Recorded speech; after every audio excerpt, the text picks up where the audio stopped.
The message this morning is living the Christ life.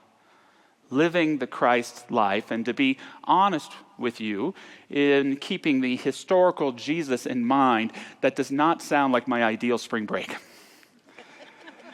To be a Jew in the first century under Roman rule, to experience rejection and even betrayal from friends, family, followers, students, your fellow Jews, and the authorities.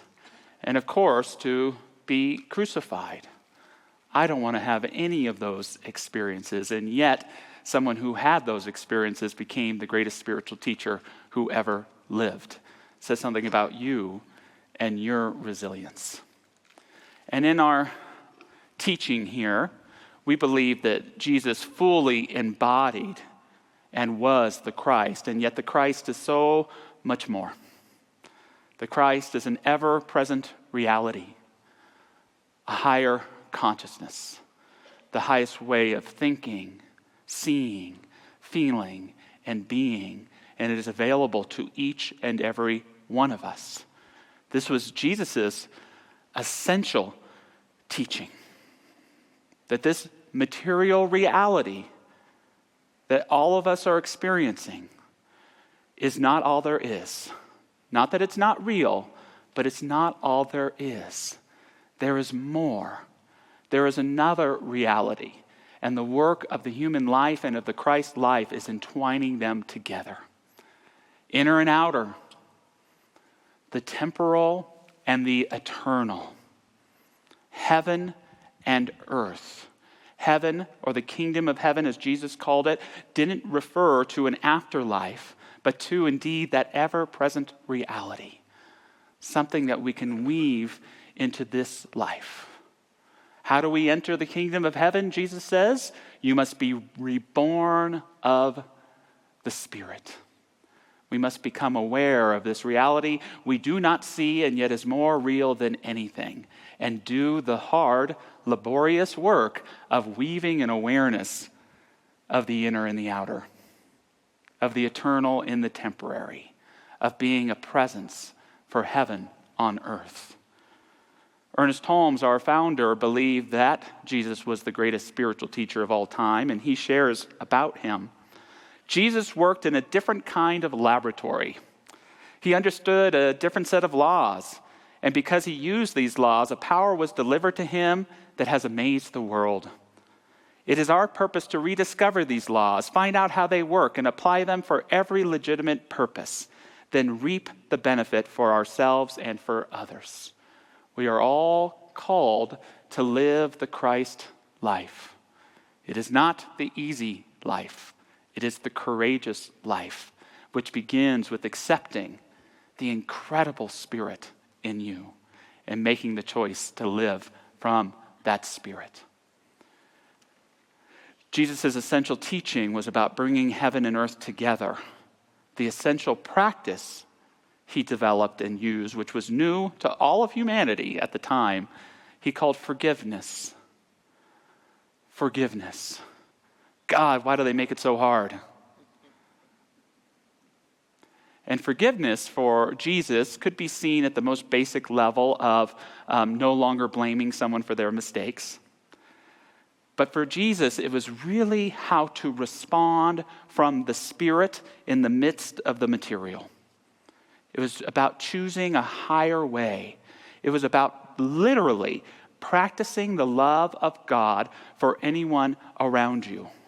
It was the perfect response to rationality, to the common sense, to the laws of karma in everyday life.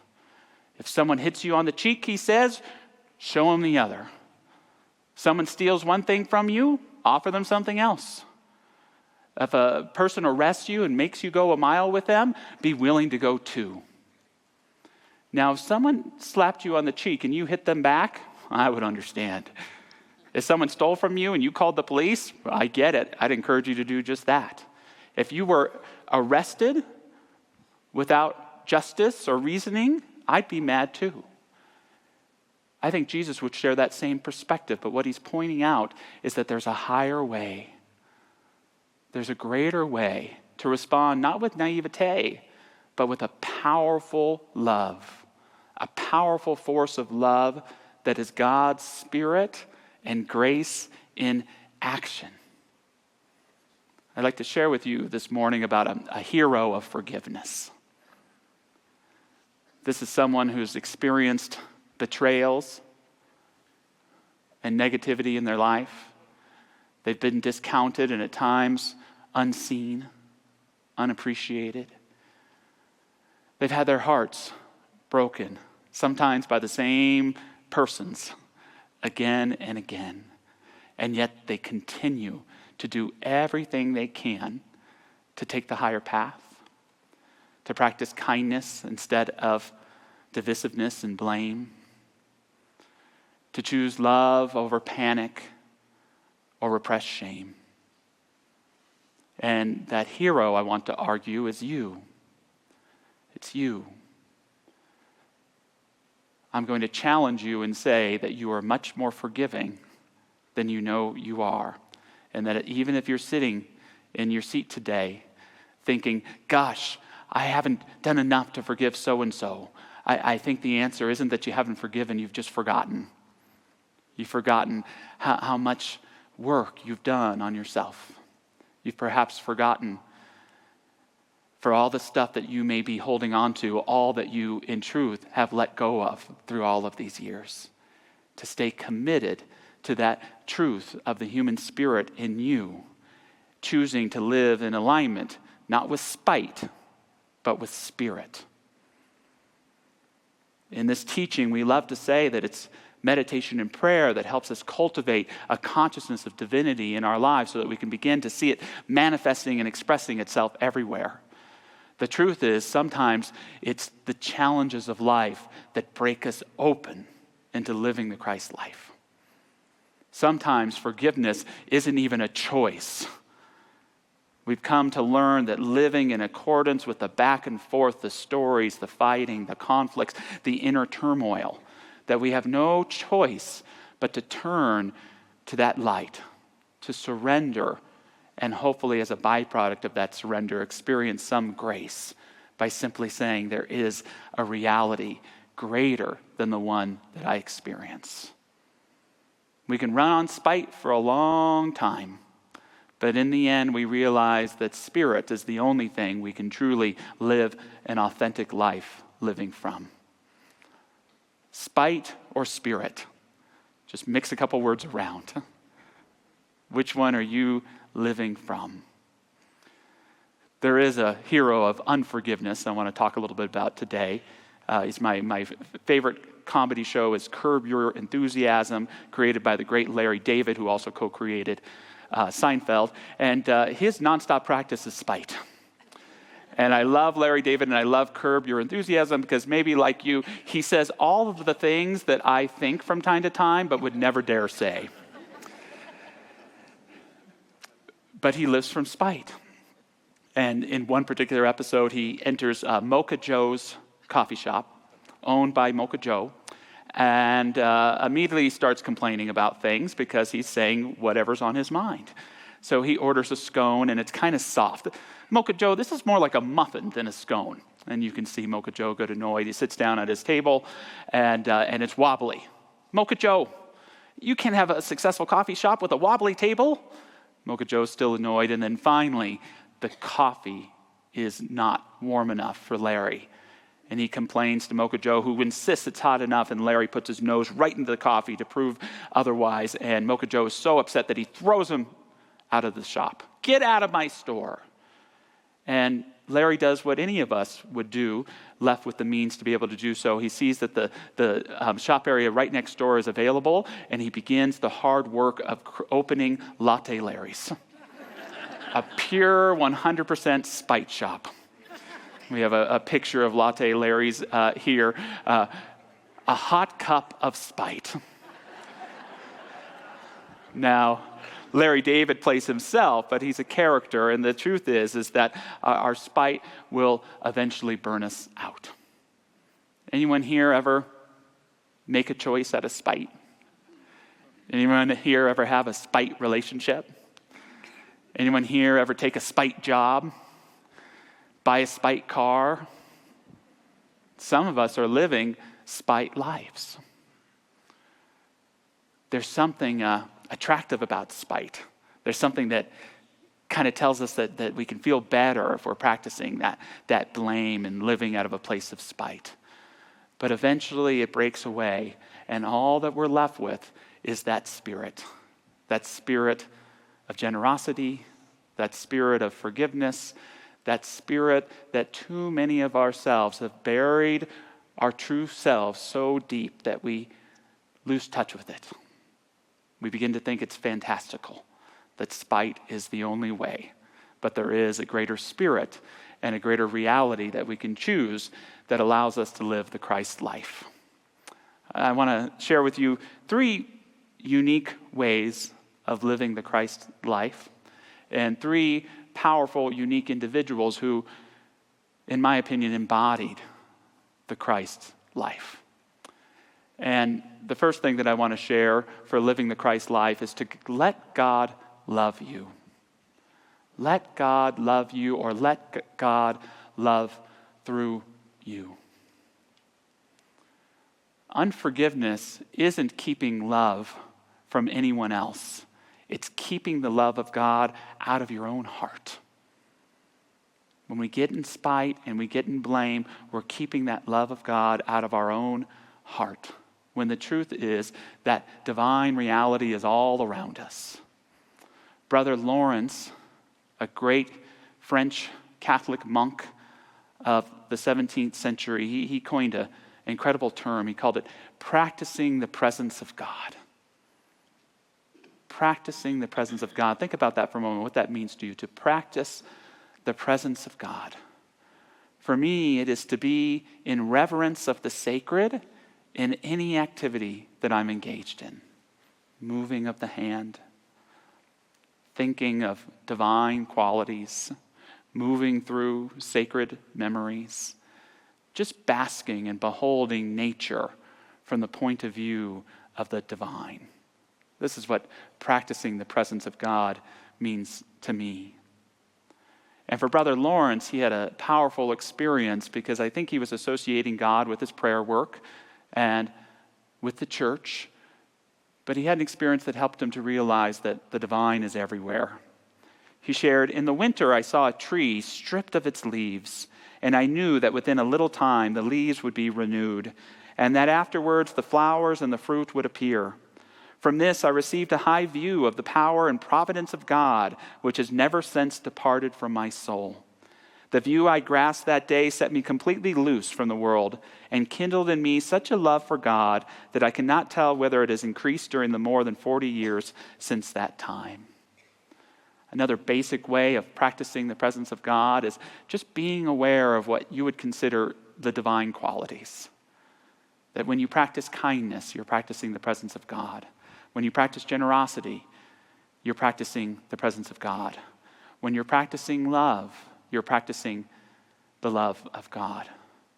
In my experience, back to forgiveness, for me, it's never about loving someone again myself. It's refusing to in any way keep God's love from someone else. It's getting back in the flow of that spirit and that grace. Brother Lawrence said that life should be a nonstop conversation with God. Fully in reciprocity, having the best rapport. And by practicing that presence, we build that rapport. And we begin to hear the voice of the divine in all sorts of interesting places. I was at the airport a few weeks ago, just about to board the plane, and you know we have these boarding passes on our phones now.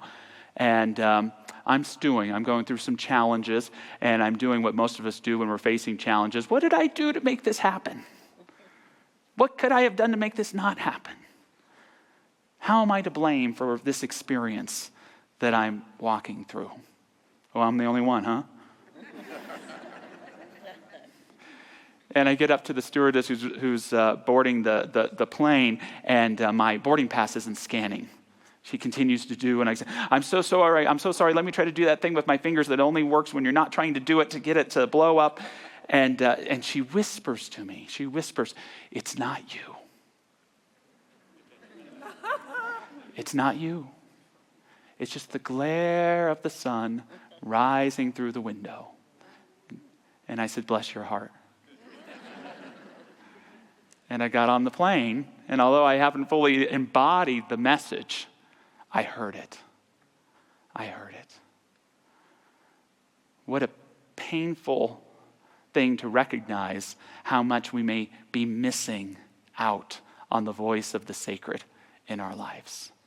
That voice that tells you how forgiving you are, how good you are, how well-intentioned you are, that you are a precious expression of something beloved and eternal. So let God love you and let God love through you and begin to realize that you have no idea how the divine speaks through you to so many different people at so many different times. That's how important you are. Another way to live the Christ life is to regularly declare the primacy of spirit. That life is essentially the spirit. And the material world, although important, is temporal. It's not as real as the spiritual truth. Someone else in history who I admire and embodied the Christ life in pretty amazing ways was Mary Baker Eddy, the founder of Christian Science. Mary Baker Eddy, the first woman in the United States to form a religion. She was pretty rigid and a little too fundamental for my spiritual taste, but I think it's what the kids would call badass, a woman making that happen, right? And Eddy wrote something that she called the Christian Science Statement of Being, and I want to share it with you. It goes like this: "There is no life, truth, intelligence, nor substance in matter. All is infinite mind and its infinite manifestation. For God is all in all. Spirit is a mortal truth. Matter is mortal error. Spirit is the real and eternal. Matter is the unreal and temporal. Spirit is God, and man is his image and likeness. Therefore, man is not material, he is spiritual." And I'm not a big fan of denying the material world because we know where denial can lead us. However, if we can look at something and say, this is not the only reality it is, we can welcome in that renewed reality. Spirit, I know that this experience I am having is not the only reality there is. That there is a greater reality that you are present with now and revealing through all of my circumstances. So I let this tired story go. I let this version of myself I keep insisting on that is not good enough go. I let my worry, my panic, my procrastination, all of these layers of not be torn asunder because they are not real in the truth of what you are. And I allow the truth of Spirit to reveal itself through me, as me, right here and right now. We can look at any circumstance, self-image we have about ourselves, story that we are caught up in, perhaps even drowning in, and say it's not real. There's a greater reality. That's the amazing nature of the Christ life, is when we can know that truth, it can begin to reveal itself. It may be through a stewardess at a check-in line. It may not show up exactly as you want it, but it will begin to reveal itself. All we have to do is what Jesus teaches us to do, is to reground ourselves in the knowledge of the kingdom of heaven. He used that term, kingdom of heaven, for a reason, and it had somewhat of political purposes. It was the recognition that Roman rule was pretty crazy, and give unto Caesar's what is Caesar's. I think for a lot of us, we get really caught up today, arguably very understandably, in the nature of our government and in the nature of the media. And it's so important to do what Jesus said, to give unto Caesar what is Caesar's, Doesn't mean don't be concerned about the government. Doesn't mean don't be a good citizen and vote.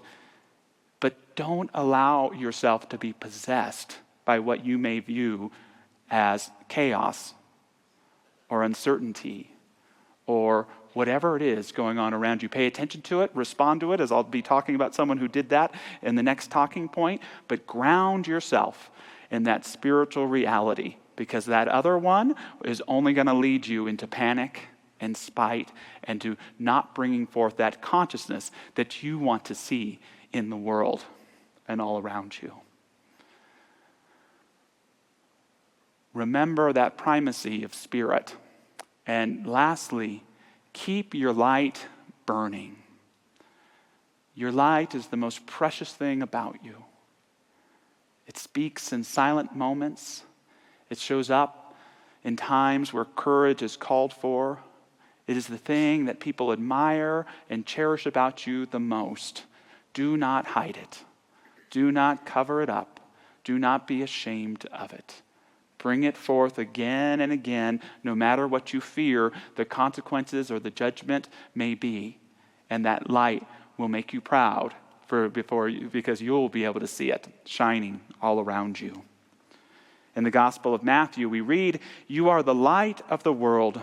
A city set on a hill cannot be hidden, nor does anyone light a lamp and put it under a basket, but on the lampstand, and it gives light to all who are in the house. Let your light shine before men in such a way that they may see your good works and glorify your Father who is in heaven." This is a positive thing to say when we're thinking of spirituality, as doing our spiritual practice, our meditation and prayer, and just building up that light so we can be it wherever it is. It's a trickier idea when we read this as a statement about resilience. When we read it as a statement of you're going through it right now. Someone doesn't know the truth of who you are. A circumstance is reflecting what's not good about you instead of what is. It's then that our light is most called to burn. It is there that we're called to be that resilience. Perhaps in all of the history since Jesus, the person who most embodied that Christ life was Mahatma Gandhi, a Hindu, who experienced the pain and the trauma of British colonialism and racism in South Africa and in India, and almost single-handedly ended it. How did he do it? He called it satyagraha. He read Jesus' Sermon on the Mount and was so inspired that he coined this term satyagraha that he defined as soul force, love force.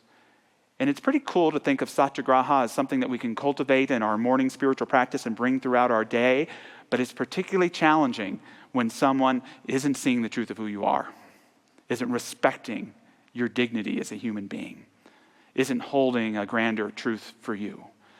Satyagraha is a response. It's a response to the suffering in the world. It's a response to the injustice in the world. It's a response to the confusion that we may see in the world.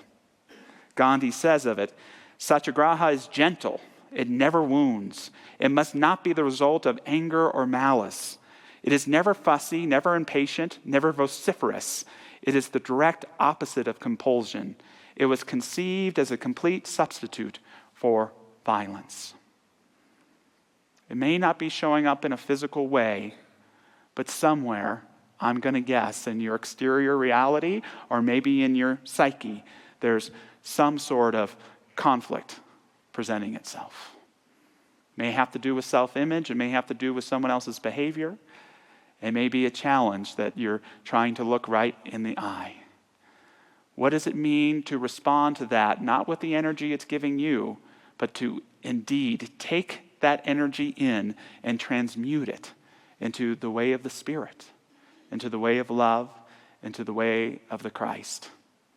All common sense will say that's irrational. Don't do that. Do it anyways. Do it anyways. When we learn to trust in that powerful satyagraha within ourselves, when we are aware of our love force, aware of our soul force, we can practice it with clarity and always trust its results. To close this morning with a Prayerful word from our founder, Ernest Holmes. You are an eternal being now on the pathway of endless unfoldment. Never less, but always more yourself. Life is not static. It is forever dynamic, forever creating. Not something done and finished, but something alive, awake, and aware. There is something inside you that sings the song of eternity. Listen to it.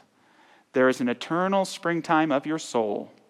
Always rising, but never setting, is the sun of your destiny. So taking that into prayer, inviting any of our prayer practitioners who are here to stand and join us in consciousness. They are available for prayer after the service. Let us remember this morning that the sun never sets where it rises. Wherever one thing may seem to end, it begins anew somewhere else. What I affirm for each and every one of us who chooses to be a part of this prayer today is that there is a rising sun. Its glare may blind our past stories. It may tell us that who we used to be is no longer needed for who we are called to be now. But it will reveal to us this important understanding, the most sacred and important of all, that the universe knows what it is and it knows what it's doing. That the Spirit knows what it is and it knows what it's doing. It's us that forgets. It's ourselves that loses that sense of understanding. And yet there's not a thing we need do but to remember and allow that sun to rise in our lives, to shine in those dark places, to reveal to us newfound thoughts and understandings, to move from story into that grand narrative that reminds us that we are precious children of God, that is who we are here to be, that is who we are here to become, that is who we are here to assist others in realizing as well. So in knowledge of this truth, I just invite us to bring to mind any individual, any circumstance taking place, just to see it being surrounded by that love and light of the sacred divine. May we see that light upon ourselves as well.